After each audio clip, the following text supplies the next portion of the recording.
Hi folks, and welcome to the 5th playthrough of Avalanche's Final Fantasy VII playthrough. Obviously, after the last playthrough where I showed you how to get all the items in Wall Market, we're now going to go through and we're going to go straight back to Don Corneo's mansion without some of the items, enabling us to do a bit more of the fighting. Just before we go there though, I'm actually going to visit this store here which we haven't been to before, which gives us some more items. It's actually got some upgrades for Tifa and for Aerith. Mithril items there for Aerith and a metal knuckle for Tifa. Now, not only are those upgrades items, but they also give you more slots in your weapon. As you can see there, there's 2 slots. There are also mithril armlets available and titan bangles. I'm going to buy nothing really, because the only difference is at the moment is you get linked slots. If you have a look, a titan's got unlinked and a mithril's got linked. So I don't really need to buy anything else like that because I've got enough sort of items. I'm just double checking it. Okay, I could do it again one more, so I'm going to buy 1 mithril armlet just in case. Right, so we're going to go straight to Don Corneo's mansion and then we're going to meet up and have the fight. Here we are, just lining up in front of the Don as we did in the last playthrough. But obviously we haven't got all the correct items this time, so he won't pick us. Now, some of the choices that we're doing here will affect something called love points. Now in the game there are 4 characters that can be affected with love points with Cloud. They are Aerith, Tifa and 2 other characters, one of which is actually Barrett, and there's one other character who you haven't yet met. So, essentially now what happens is it's the end of the Wall Market playthrough, and we're going to encounter our next boss.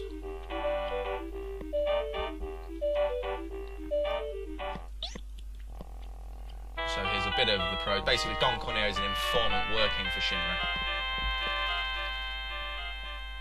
The reason why is essentially he runs Wall Market, Shinra turn a blind eye. Yeah, it's standard practice if you think about it, sort of mafioso types in the world. So, chop it off, rip it off. I think they know what they're talking about because he's a guy who clearly loves to party with women. Heidegger, the head of peace preservation at Shinra. Makes it interesting that the Shinra, who are sort of quite an aggressive sort of corporation, have a peace preservation corps. And Tifa will smash it.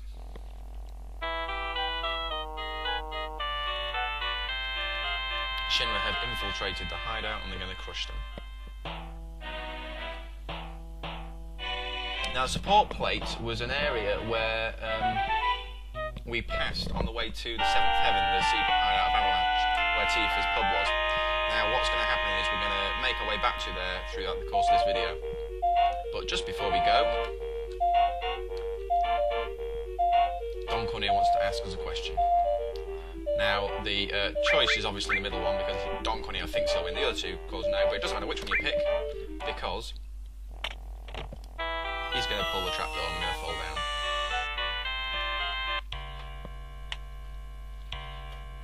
And now we see the infamous Shinra music.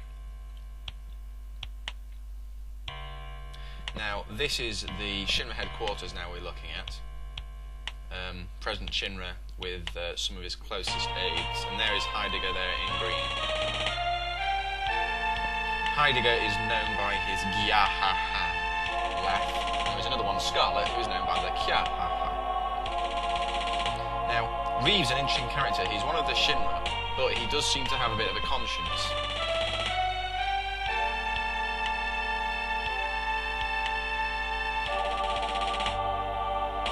So, what you're learning here is that Reeve and the mayor are obviously really against, you know, making a plate support go ping and blowing it up to crush an entire slum just to kill a few people.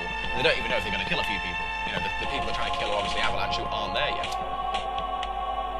Now, one of the things that's interesting is that Reeve clearly takes his job quite seriously. As urban development, he was the one who was involved in building Midgar, making it sort of self-supporting. And Heidegger's just going to go run off. And Reeve obviously wants to catch him and stop him, because Heidegger's the one who's going to be running this project. Shinra wants him to go take a holiday, President Shinra. And now you're going to find out why they're doing this, because he'll just allude to it, as all baddies do. So essentially they're going to blow it up, then they're going to send in a lot of rescue workers, because when they do that, it'll look like Shinra was there to help people. Now, we have a boss battle. Now, just before the boss battle, if we just go up here, we're going to get ourselves an item. Just a cheeky potion. And once we talk to the two girls, we'll then have a boss battle.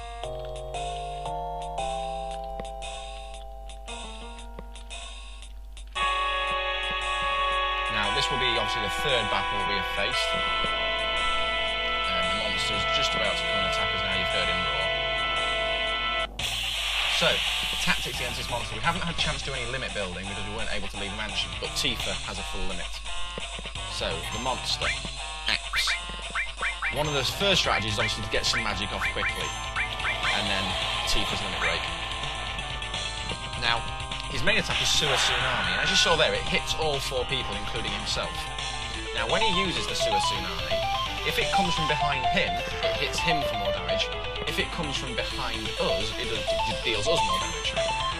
Now, as you've probably already worked out, we've just cast all 3 spells, and Fire has done a lot more than the other 2.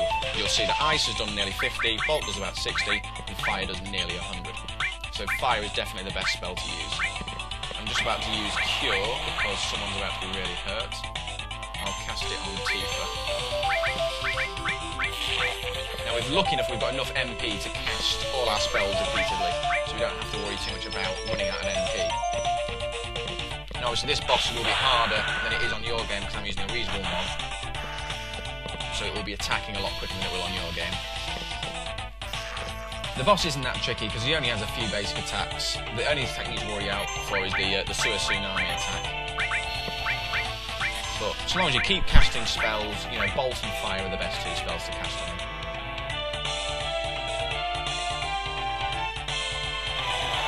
So that's come from behind us, so it will deal us more damage. It's done 160 to 2 people, and it's raised all the limit gauges. So just need to be careful and cast Healing Wind quickly. That will obviously... Whenever you cast a limit break as well, it immediately supersedes any other damage. So if he was about to attack then, the limit break will always come first, so I know I wasn't going to die there because the limit break will come in first before he has a chance to attack. And it's time for another limit break from Tifa. Just do a beat rush there. Good old 95 damage. So by this stage, the boss is already well past half damaged. I'm going to cast Cure on Cloud because he's low on life, and then 2 more bolts. If you notice, well, when he's doing Sewer Tsunami, he's doing like 300 damage to himself. So it's, you know, he's not the most sort of technical boss to worry about because he does do a lot of damage to himself.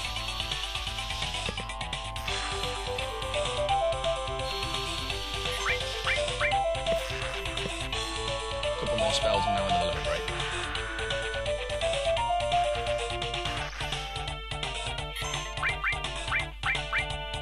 Making sure, obviously Aerith is the one that's got my fire spell, so she's the one who's going to be doing the most damage here. So we need to make sure that she's doing as many casts of fire as possible.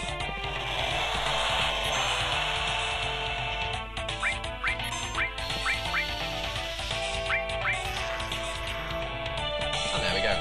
Now, when we were fighting Sewer Tsunami there, apps, the main thing to watch out for is to keep all characters above 150 hit points, apart from Aerith, who's in the back row, because obviously Aerith takes worse damage. Cloud there, it said cross-slash gained. I'll go through what that means in a second once we've just come back onto the screen and we can move forward. So, we've now defeated our 3rd boss. We've got a load of items, sorry, a load of experience points. I'm just going to quickly cast Cure on Tifa because she's low on life. And then I'm going to go through what's happened to Cloud.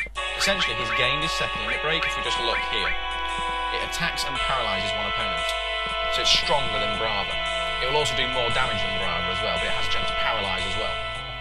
Obviously, paralysis is something which will stop an opponent in its tracks and stun him, not enabling him to cast any spells or do any attacks. Usually lasts for a couple of minutes, or until you've sort of repeatedly attacked him. Now, to get this 2nd spell, Cross Slash, what we needed to do was use this first one, Brava, several times. Now, if you have a look here, Aerith and Tifa haven't yet learnt theirs, so in other words, they need to use their first ones more often. To get a new limit level, i.e. level 2, you notice that it's giving me an incorrect answer there, it's not letting me pick it. To get a new level, you have to have killed a certain amount of enemies, usually 80 for all characters. So we're now going to carry on. So that's basically what cross slash is. Now, I did promise to a few people that I would allude to why this game was different to Final Fantasy VI. We've just achieved some new materia there called steel. Now, this is really important materia, this is. This allows us to take items off enemies. Now, if you notice here, there is no bestiary. If you go into the config, there's no choice for a bestiary or a bestiary, if you like. So I'm just going to quickly equip steel. Now, if you click on status, it gives everyone statistics. Now, going through the statistics, it should be quite obvious that the highest dexterity person is Tifa, and steel depends on your dexterity. So what I'm going to do is I'm going to give Tifa the steel materia. It will up her dexterity by 2 points. If we just go back to status to check that, it will now say 16. There we go. Now this will enable us to get more items. Now, the reason why there isn't a bestiary is because Final Fantasy VII is a very clever game, and what it does is it has hidden items in a lot of enemies. Just got a quick enemy battle here.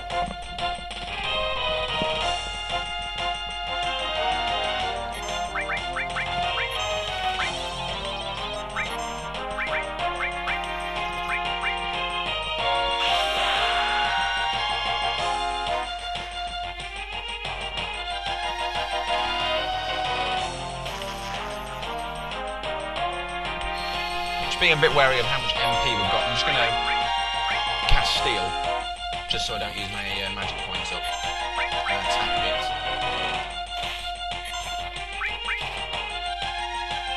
Now, it said I couldn't steal anything. Basically, sometimes steel will fail, so we have to keep recasting it. And now we have a chance to see cross slash on the limit break.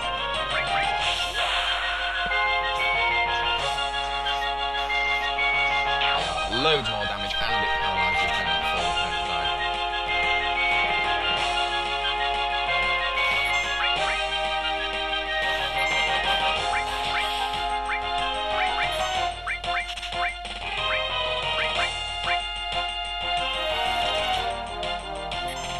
Cloud's on 16 life, so it'll be a good time to heal him.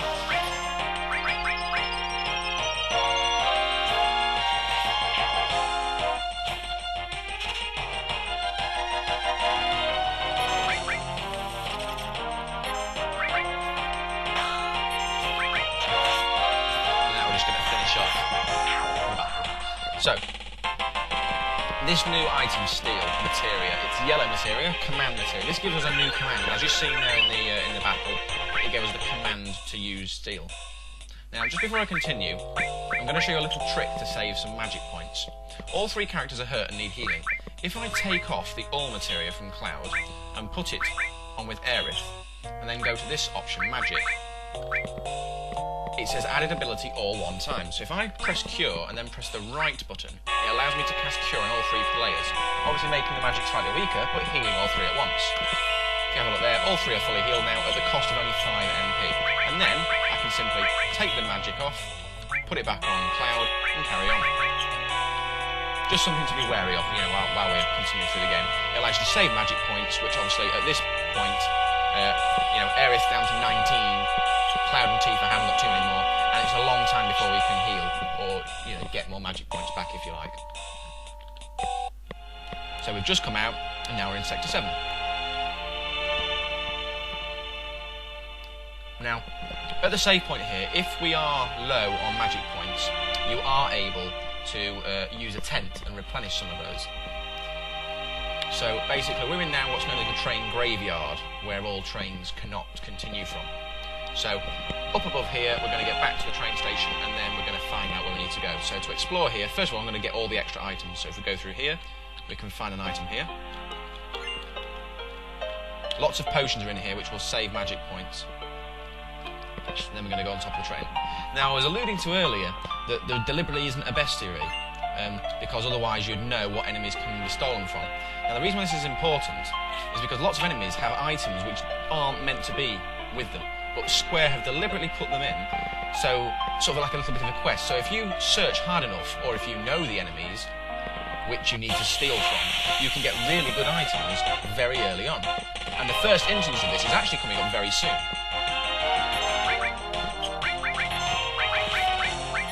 Now, this enemy here, if we steal from these enemies, we can actually get ethers. Now, ethers give you more magic points. They heal your magic points by 100. But they are also very useful because they heal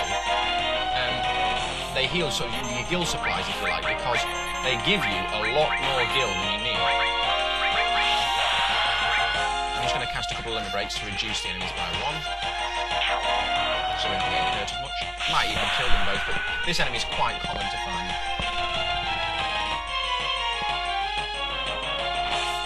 So just as a quick reminder when you see them, the enemy is called Beam Glow. Now I'm going to opt to defend now because I'd like to find an ether. There we are, we've just found an ether. They've just cast Iced on me, which has obviously done a lot of damage. I'm now going to use Healing Wind and then kill it. Note that on FFVII, all enemies will only have one item maximum. So if you steal from them, they won't have a second item. So once I've stolen from them, got the item, I know he doesn't have any more items. So now I'm going to kill him. Now that ether will sell for 750 gold, 750 gil, sorry. So it will really help us with our sort of money supplies. So if we just come out of here, up here,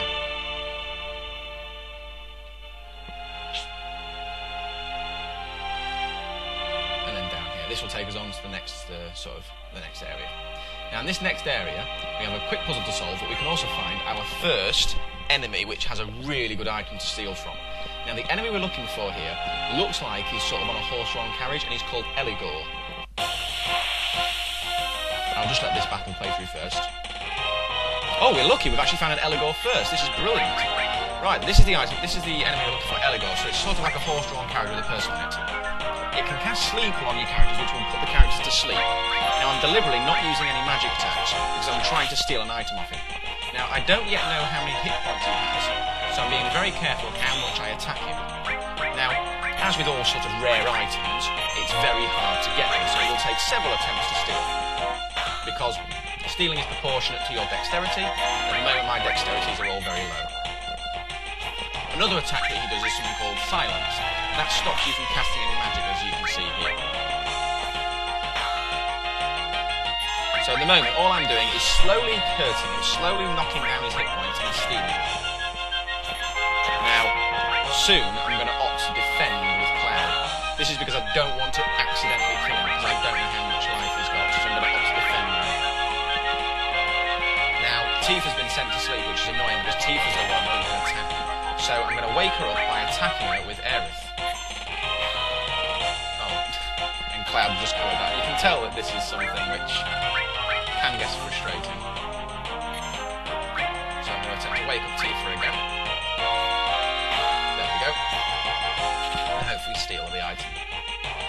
Now, usually a good target is sort of 10 steals. If you can get the item within 10 steals, that's good. Now the reason why this is really good is because you won't get this item until about halfway through disc 1. Give or take. You actually find it sort of when you've crossed the second part of the continent in disc 1. So it's a long way away. But the other main thing is it's much stronger. And obviously Aerith is a weak attacking character. And it has 4 materia slots. And obviously the most materia slots we've ever found at the moment is 2. So we won't be able to utilise those slots yet, but it will sort of prove useful for us later on. So hopefully we'll get the item soon. The item is a weapon for Aerith called the Striking Staff. It has 4 slots, 2 of which are linked.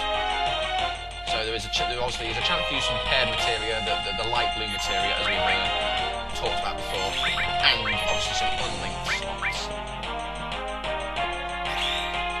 So at the moment, one of the things you've got to be aware of is that he's going to be hurting us and we're not attacking him.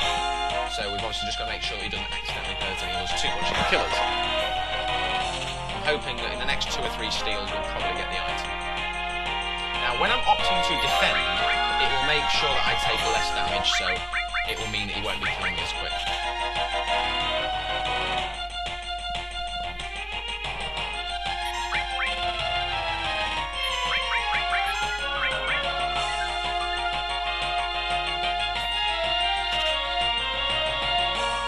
Doesn't steal in the next 1 or 2, what I'll do is I'll fade out and I'll take it to where we need to go, just so it doesn't take up too much room on the video. But hopefully I'll get it soon so you get to see me steal it.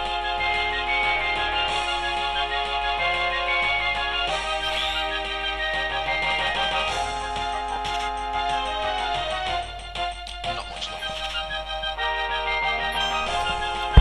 go, finally! Right. Now I'm going to obviously try and kill the boss as quickly as possible. I've already done about half damage to it. Just so you know, I've actually been faded out for a good 5-10 minutes here. I've been waiting a long time to get the weapon. So it can take, 20, 30 steals sometimes. So, apologies if there's a few jumps in the video.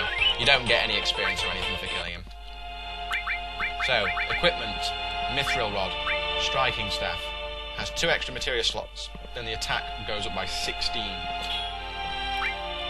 Obviously we're not going to be using those slots, but it's an item which you will not get for ages in the game.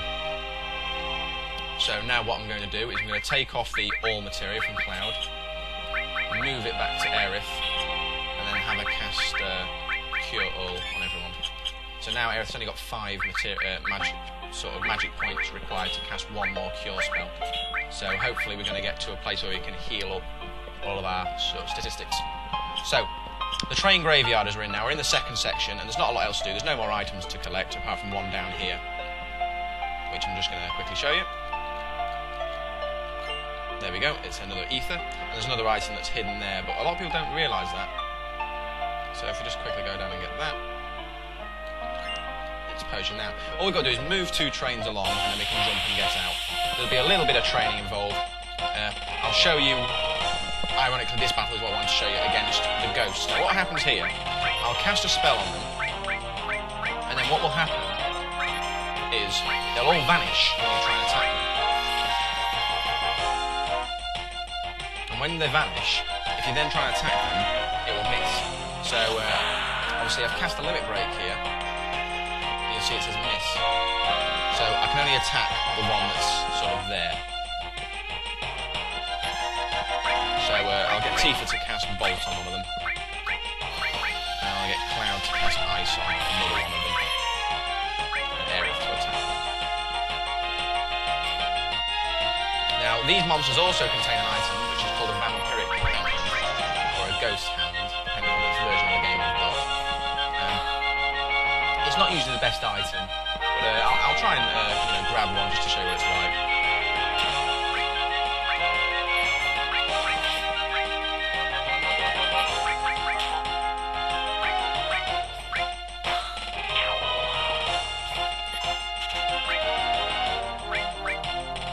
I'm not going to worry too much about getting this item though, because it's not the best item in the game, so if you don't get one, I'm not going to worry too much.